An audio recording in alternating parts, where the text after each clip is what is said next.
The king is back and welcoming you once more into the king's court. Now I'm going to run you guys down my Fusion Festival deck really quick, and I'm going to explain kind of what my moves are, what I've been playing against, how effective the deck has been. But yeah, let's get into this deck list, guys. So I'm running a bunch of hand traps in this guy, right? We're running Effect Veiler, we're running Ash Blossoms, we're running Ghost Spells, and we are running those because we want to toss those out with the Cross-Out Designator. I wish I had another one. I actually want two more, but we don't quite have it there yet, boys. We don't have the gems for that yet. Okay, back to the Despia part of the deck. We have Despian Tragedy, which is a great, fantastic searcher. You guys already know what that did. If you saw my actual TCG rundown video, you guys know what that card does. So we've got Dramaturge of Despia, Ad Libitum of Despia, and we're running 3 Alubers. This guy is the heart and soul of the deck, as you very well know. So we're trying to either banish the Despian Tragedy or send it to the graveyard so we can grab an Aluber, and that lets us grab either the Theater of the Branded or the Branded in red. Same thing with the Branded opening. Having this guy and the Despian Tragedy in our hand is one of the best hands we can get, because we can get monster on the field off of this guy and then another one in our hand off of the Tragedy. So very powerful. We are running a very small Destiny Fusion engine in here. So just 2 Destiny Fusions, the Destiny Hero Dasher and the Destiny Hero Celestial, and these are great. Honestly, they set you up for a +2 on the road with a Celestial, who lets you draw 2 cards when you have nothing in your hand. We have Max C, standard draw card, you guys know what it is. We've got 2 Fallen of Albasses, which is basically a Super Poly. We've got 2 Super Polys in here, as a matter of fact. We've got 2 1-card starters, which are the Foolish Burial and the Gold Stark. We've got the Allure of Darkness twice here, just for a little more consistency. We can toss out the Despian Tragedies, again, drawing 2 and then grabbing an extra card back from the Tragedy. We've got the Despian Theater of the Branded, which is just basically a poly that we can use every turn in search, and he does a nifty little graveyard loop with Aluber if he's in the graveyard and they destroy one of your fusion monsters. Other than that, pretty standard. We got the Branded in red, ×3.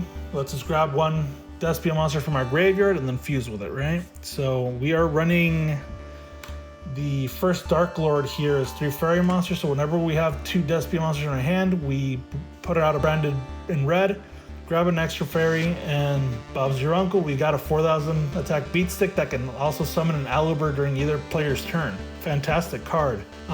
Mud Dragon of the Swamp is Super Poly target. Same with Starting Venom Fusion Dragon. Super Poly target, if they set out a really big monster, you can use this guy to get an even bigger monster and then beat him with it. And we've also got the Dragos Tapelia. Fantastic negate card, great Super Poly target. You're gonna always win the mirror match, and this guy's especially good in this Fusion Festival because it's a fusion monster and a dark monster, so you can wait for them to fuse and then fuse with one of your dark monsters. We've got the Titanclad just to get rid of stuff with higher attack.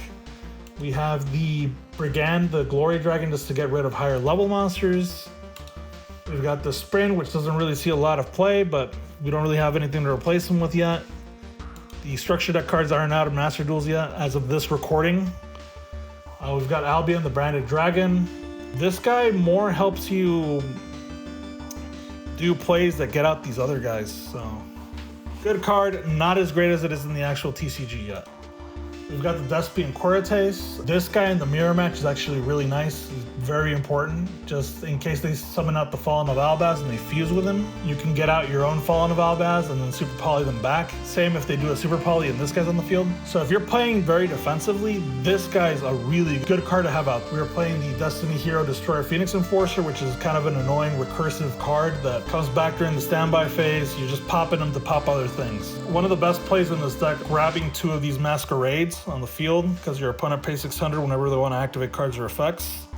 So if you've got 2, they end up paying 1,200 every single activation.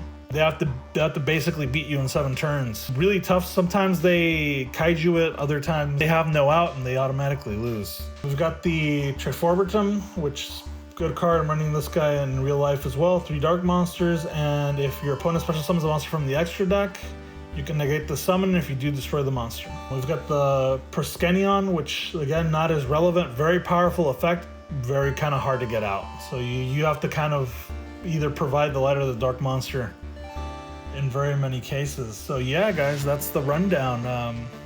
I've got a special message here. Subscribe to the Cardinal King. And don't forget to do all that goofy stuff that YouTubers ask you to do, like comment, subscribe, etc. And if you don't smash the like button, I'm gonna smash you. Capiche? This has been the Cardinal King. Out.